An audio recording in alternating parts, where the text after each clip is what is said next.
அதே போலதான் எலியாவுடைய மாணவர்கள் சகோதரர்களாக தங்களை பார்த்துக் கொண்டார்கள். அவர்களுக்குள்ளாக வேற்றுமை இல்லை. அவருடைய எண்ணம் முழுவதுமாக நம்ம எல்லாம் சகோதரர்கள் என்கிற ஒரு எண்ணம் உண்டாயிருந்தது. அப்பொழுது தேவனுடைய ஆவியானவர் அந்த மாணவர்கள் மீது இறங்கினார். குருவிடம் அதிகமாகவும் மாணவர்களிடம் கம்மியாகவும் அவர் இறங்கவில்லை. குருவிடம் என்ன ஆவி இருந்ததோ அதே ஆவி மாணவர்களிடமும் இருந்தது. இந்த தீர்க்கதரிசன ஆவியே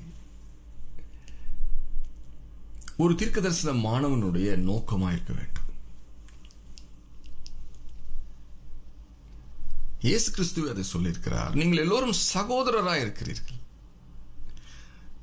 இப்பொழுதே என்னை ஃபாலோ பண்ணி கொண்டிருக்கிற என்னுடைய மாணவர்களை நான் ஒரு குடும்பத்தின் சகோதரர்களாக, சகோதரிகளாக நான் மாற்றி விடுகிறேன்.